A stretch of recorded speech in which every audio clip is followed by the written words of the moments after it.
أعوذ بالله السميع العليم من الشيطان الرجيم من نفخه وهمزه ونفثه. اللهم صل وسلم وبارك على سيدنا ومولانا وحبيبنا محمد صلى الله عليه وسلم وعلى آله وأصحابه أجمعين. رب اشرح لي صدري ويسر لي أمري واحلل عقدة من لساني يفقه قولي. Voilà, donc on va essayer de rassembler le maximum donc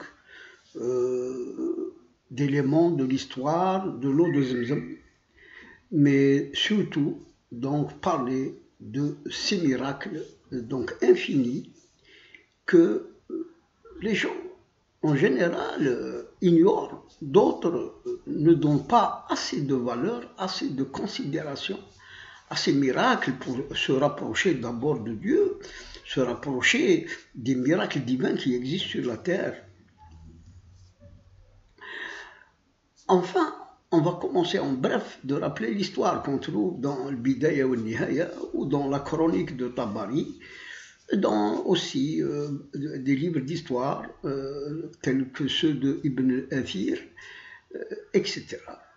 L'histoire, enfin dans l'histoire, il est dit que Sayyidina Ibrahim alayhi salam donc a reçu l'ordre, et il ne l'a pas dit, de prendre sa femme Hajar et son fils Ismaël qui était allaité, nouveau-né, donc à la Mecque.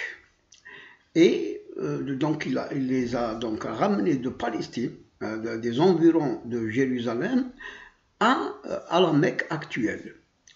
Une fois là-bas, il les a laissés dans, là où se trouve actuellement le Kaaba. C'était le lieu où il les a déposés, donc elle et son fils Ismaël, alayhi salam. Mais à l'époque, donc il n'y avait rien du tout, ni arbre, ni palmier, ni surtout eau. Il n'y avait pas d'eau, et c'était rien que du sable et quelques rochers.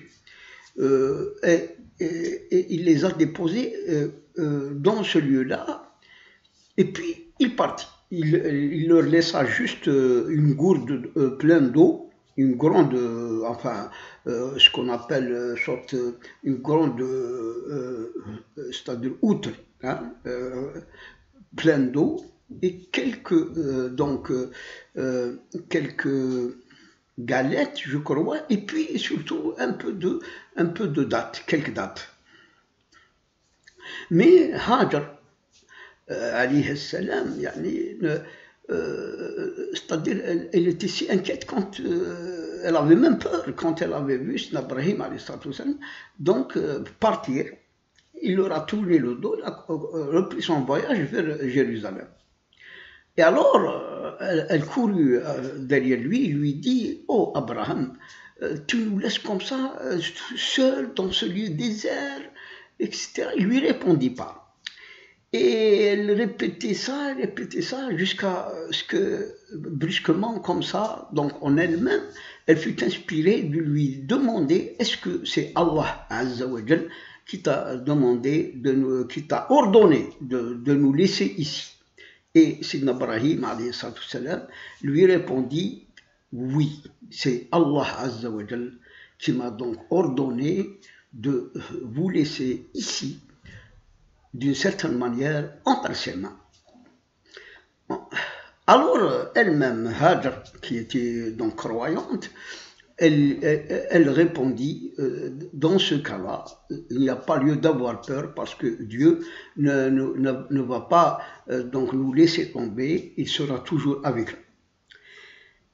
Mais quelques jours après, le temps que l'eau qu'il y avait avec eux, ils l'ont bu, et puis même la nourriture donc a été consommée, il n'y avait plus rien. Et alors elle a commencé, Hajar, donc à chercher de l'eau pour même son fils qui commençait à donc se tortiller, à avoir mal au ventre, etc. Et elle allait donc de deux côtés, du côté du Safa et du côté de Marwa. Elle montait la colline de Marwa et elle montait aussi la colline de Safa pour enfin chercher comme ça de visu, c'est-à-dire des gens, des personnes, ou je ne sais pas, et surtout parce que les caravanes passaient par ce lieu, par la Mecque, par ce lieu qui est la Mecque. Mais elle ne vit personne, et donc dans sa peur, dans son désarroi, etc., elle commençait à se lamenter, etc., et brusquement, elle entendit une voix. Il lui dit « Tais-toi, escouti ». Et quand elle a repris ses lamentations, ses cris, etc., parce qu'elle avait peur pour son fils, enfin, elle avait peur qu'il meure. Alors la voix lui dit encore « Tais-toi ».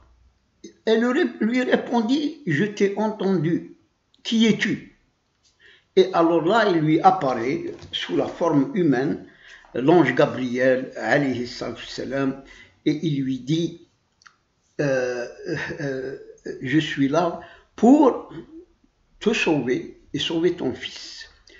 Et certains disent qu'avec son pied droit, il frappa le sable de l'autre.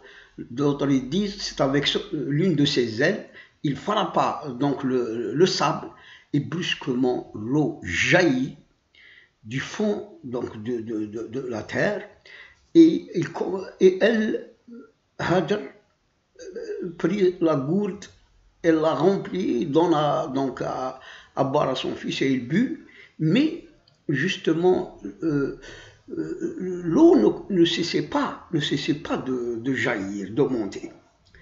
Et enfin, dans certains récits, on dit que c'est elle qui disait, elle avait peur pour que tout c'est-à-dire l'endroit allait être inondé. Elle a commencé à dire zem, zem, c'est-à-dire arrête-toi, ou c'est-à-dire arrête de jaillir, zem, zem.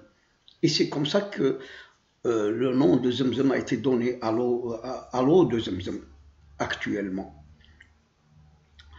Dans ce bref récit, enfin, qu'est-ce qu'on peut mettre en relief, en évidence? Regardez, tout est miraculeux. D'abord, il y a l'ange Gabriel qui parle Hajar qui n'était pas une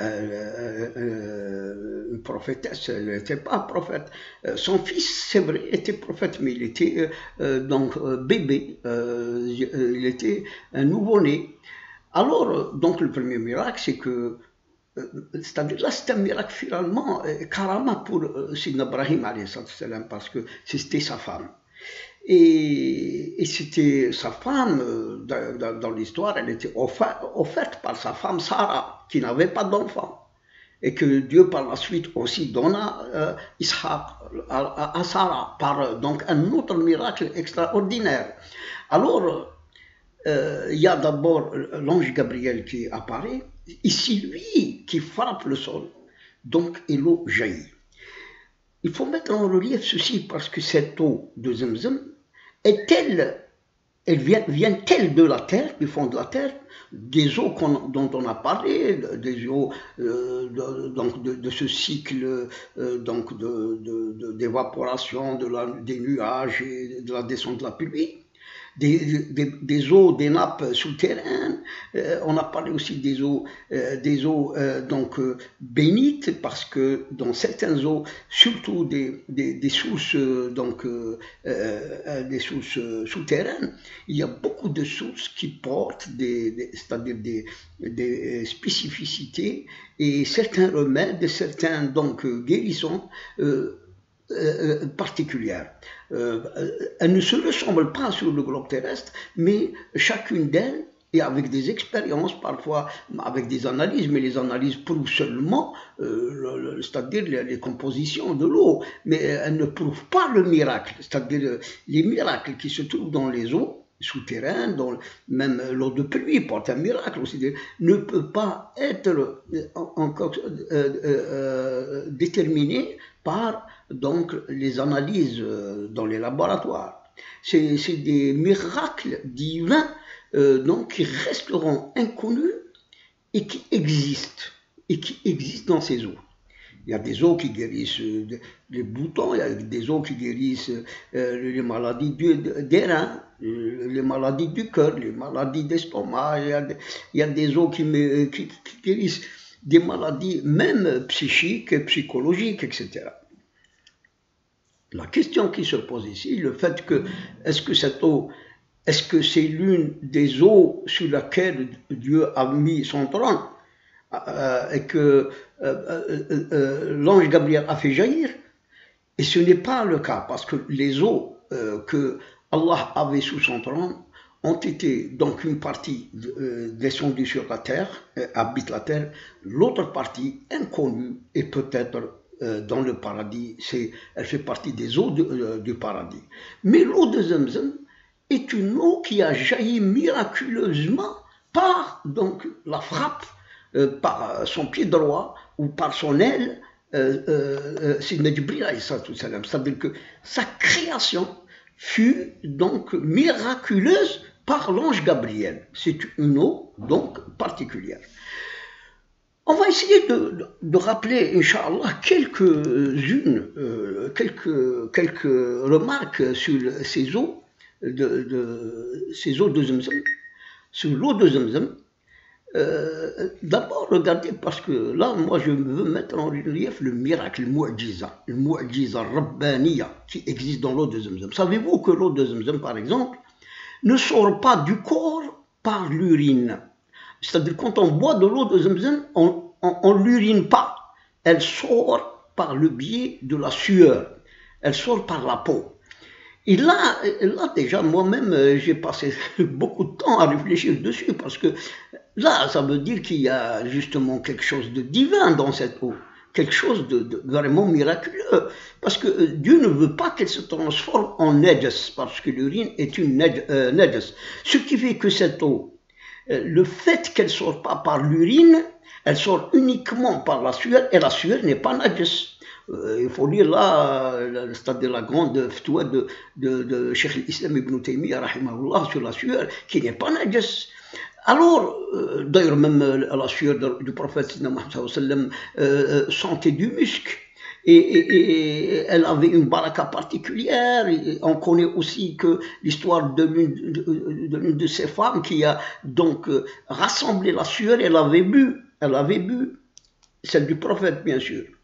Donc, le fait qu'elle ne sort pas en urine, déjà, ceci doit nous éveiller notre curiosité d'aller plus loin dans l'ésotérisme, dans le sir. Le sir, c'est que c'est une eau divine. Et en plus de ça, il faut savoir, et là aussi c'est vraiment miraculeux, il faut savoir que l'eau de Zamzam donc transforme les autres eaux si elles tombent dessus. Et on dit qu'une seule goutte de l'eau de Zamzam transforme 100 gouttes d'une autre eau en eau de Zamzam. C'est-à-dire qu'une goutte de l'eau de Zamzam donc transforme 100 gouttes d'une autre eau en eau de Zamzam. D'une autre façon, c'est-à-dire si on prend une petite bouteille d'eau de Zamzam, si on l'a versé dans 20 litres, les 20 litres deviennent tous eau de Zamzam. Et ils deviennent aussi miraculeux que l'eau de Zamzam elle-même, c'est-à-dire authentique. Savez-vous aussi, et ça c'était avec des analyses, c'était dans des laboratoires huppés, très sophistiqués, américains, qui ont prouvé que l'eau de Zamzam est l'eau la plus saine du monde, du globe terrestre. Il n'y a pas une eau plus saine, plus pure que l'eau de Zamzam sur la terre entière. Et d'ailleurs, même les Américains, leurs chercheurs, leurs savants, etc., ont dit que, c'est-à-dire, le mystère, son secret, n'est pas du tout résolu scientifiquement. C'est-à-dire, on n'arrive pas donc à trouver les raisons de son miracle, de son mystère, de sa pureté, de sa sainteté, etc. Donc, il y a aussi des chercheurs et des savants, le fait que elle jaillit avec, c'est-à-dire les coups de Sidna Jibril, d'un ange, l'ange Gabriel, hein, au milieu d'un désert où peut-être si on avait foré pour trouver de l'eau dans une nappe souterraine, peut-être 1000 mètres et plus, et on n'aurait rien trouvé.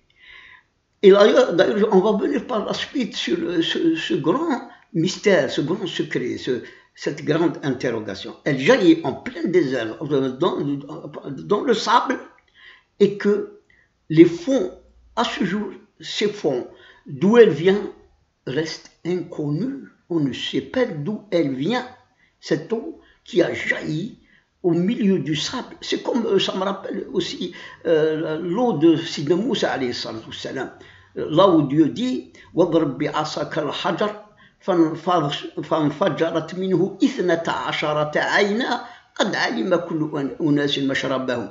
Là, il faut voir que c'est vraiment un miracle. Un rocher que Sidna Moussa donc frappe dessus et que du rocher jaillissent brusquement 12 sources d'eau ou 12 jets d'eau, hein, d'un rocher, d'une grande pierre comme ça. Là, c'est le miracle absolument divin. Mais ceci, l'eau de Zamzam, ressemble, parce que d'ailleurs même l'eau de Zamzam existait avant la venue de Sidna Moussa alayhi salatu salam, qui est aussi un descendant de Sidna Ibrahim alayhi salatu salam, donc à partir de Ishaq, Yaqub, Youssouf, et de la descendance de Sidna Youssouf est né Sidna Moussa alayhi salatu salam par la suite. Dans les recherches, pour essayer de voir un peu d'où elle vient, il y a donc ils ont essayé de voir la distance qu'il y a entre l'eau de Zamzam et la mer de Jeddah, la mer Rouge. Et il y a au fait entre l'eau de Zamzam, Mecca, hein, et la mer Rouge, il n'y a que 80 km. Il n'y a que 80 km. Toutefois, et c'est ça le grand mystère, quand on a c'est-à-dire quand on a essayé de forer, de voir, c'est-à-dire d'où elle vient, l'eau de Zamzam, elle vient d'une profondeur uniquement de 1,5 mètre. C'est-à-dire si c'est-à-dire qu'on fait un trou à 1,5 mètre dans le sol, c'est-à-dire dans le sable, le fond, on trouve l'eau de Zamzam. Mais au-dessous de 1,5 mètre, on n'est jamais... Regardez, même ça c'est un secret. Pourquoi qu'on n'a pas essayé de descendre au-dessous de 1,5 mètre pour voir d'où ça vient. Mais il y a quelqu'un, je ne sais pas si c'est vrai ou c'est faux, parce qu'en parallèle, ils ont fait c'est-à-dire des forages, et ils n'ont rien trouvé au-dessous de 1,5 mètre. C'est-à-dire qu'en descendant, enfin pas tout à fait là où, à côté de la Mecque, de la Kaaba, pas tout à fait. C'est-à-dire un peu plus loin, ils n'ont rien trouvé au-dessous de 1,5 mètre. Et là, ça veut dire qu'elle se crée comme l'eau de Sidna Moussa, alayhi salam, qui est sortie d'un rocher. Elle est miraculeuse et divine. Alors, l'autre miracle qui le prouve d'ailleurs, attention, maintenant, depuis Sidna Ibrahim alayhi salam à nos jours, il y a environ plus de 5000 ans, et puis, enfin, plus de 5000 ans, et depuis notre prophète à nos jours, il y a 1400 ans, 1500, presque 1500 ans. Alors, imaginez, c'est presque 6000 ans que cette eau donc, est utilisée, et qu'elle n'a jamais, elle ne s'est jamais épuisée, elle ne s'est jamais asséchée, et que depuis que l'islam, l'avènement de l'islam, et depuis que les pèlerins vont à la Mecque, et chacun des pèlerins prend au moins 10 à 20 litres avec lui, etc., alors imaginez qu'elle est restée à ce jour telle qu'elle était le jour où elle a jailli, donc à côté de Hajar et de Sidna Ismaïl alayhi salam. Là aussi, c'est un miracle. C'est comme si, donc, un miracle est une bénédiction, une baraka divine, parce que c'est comme si que quand on prend une tasse, on la boit, cette tasse, elle reprend dans la quantité dont on a pris la tasse. C'est-à-dire, elle se régénère d'elle-même, de manière divine, de manière miraculeuse, divine. Alors, son niveau, comme je l'ai dit, ne baisse jamais. Et là, c'est la baraka exceptionnelle, la baraka divine, parce que son niveau ne baisse jamais. La ilaha illallah, Muhammad Rasulullah, subhanallah al-azim, subhanallah wa bihamdih.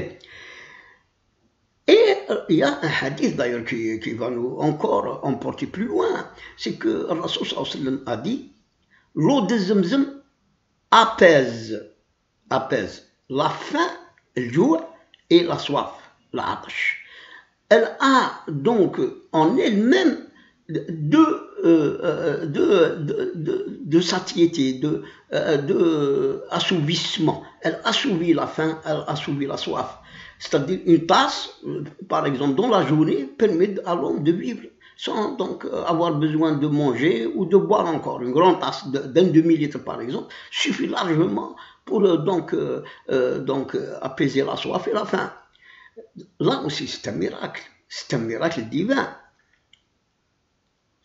D'ailleurs, le fait que les médecins, chercheurs, enfin il y a plusieurs décennies, quand ils ont vu que l'eau de Zamzam, ils ont prouvé que l'eau de Zamzam ne sort pas en urine, il est recommandé, il a été recommandé aux pèlerins et il est recommandé de nos jours que quand ils boivent l'eau de Zamzam, il faut qu'ils boivent aussi une eau minérale, une eau du robinet, afin de permettre au système urinaire de fonctionner normalement. Parce que si elle sort uniquement de la peau, et ne pas boire durant une semaine, par exemple, et de boire uniquement l'eau de Zamzam, on risque d'avoir des problèmes dans le système urinaire. Alors aussi, il y a des tests récents qui ont prouvé aussi que l'eau de Zamzam est la seule eau sur Terre qui ne contient ni bactéries, ni micro-organismes. Ni bactéries, ni micro-organismes. Donc, c'est un liquide absolument divin, et que divin au point où vraiment cela nous émerveille. C'est un émerveillement devant donc le miracle Ma Zamzam. J'ai vu des vidéos de certaines personnes qui ont témoigné, qui étaient par exemple ensorcelées, et ça c'est une journaliste du Maroc, que l'un des imams lui a recommandé d'aller faire une Umrah et de boire Zamzam. Elle jure par elle-même que le jour où elle a pris une grande tasse d'1 litre, elle a vomi des choses vraiment noirâtres, etc. Et que le lendemain, elle a bu encore. Donc tout a été anéanti par la baraka de l'eau de Zamzam. Et une autre histoire d'une autre personne qui est allée, elle avait un cancer et que les médecins l'ont condamnée à mort dans 2 ou 3 mois. Elle a été, c'est-à-dire à la Mecque, elle a fait sa Umrah, et durant son séjour d'une dizaine de jours à la Mecque, elle n'avait bu que l'eau de Zamzam. Que l'eau de Zamzam. Et après son retour, elle a fait des analyses, elle a trouvé son cancer, qui était pratiquement à un stade très avancé, anéanti et inexistant dans son corps. Subhanallah al-azim, subhanallah wa bihamdih. D'ailleurs, il y a une multitude d'histoires. D'ailleurs, même il y a une femme, docteur, que je connais, médecin, et là, c'est une connaissance que moi-même, j'ai essayé de la guérir parce qu'elle avait plusieurs sorcelleries. Et une fois, elle m'avait demandé de la conseiller parce qu'elle est partie à la Umrah. Wallah, c'est elle qui me raconte après son retour. Parce que, et là, ce que je vais vous dire est vraiment choquant.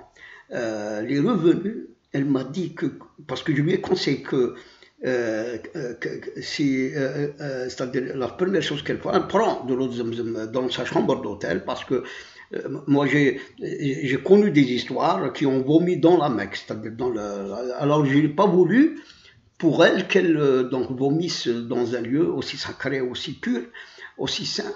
Alors elle a pris de l'eau et je lui ai dit de prendre un litre complet et de préparer une bassine. Et là, c'est vraiment... Vous savez qu'est-ce qu'elle a vomi? Miskina, Rabbi yahfadha. Elle a vomi hashakum de la merde, les matières fécales. Parce que la sorcellerie qui lui a été donc faite était faite avec des matières fécales. Elle a vomi des matières fécales dans la bassine. Et je peux vous dire enfin que quand elle est revenue, elle m'a sollicité aussi, j'ai été chez elle, et encore, wallah, elle a encore vomi un peu de matière fécale. Regardez un peu, enfin, la sorcellerie, où elle peut, comment elle est faite, où elle peut mener, c'est-à-dire quelle maladie elle peut créer, etc.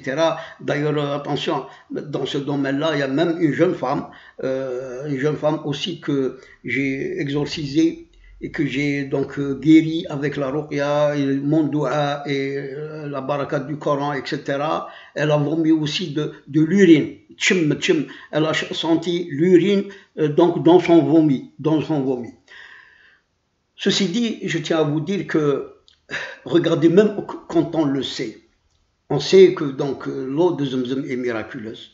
L'eau de Zamzam porte des remèdes et à toutes les maladies, qu'elles soient donc physiques, organiques ou psychiques, ou donc occultes, comme la sorcellerie ou le hasad ou le mas shaitan. Alors, mais on ne donne jamais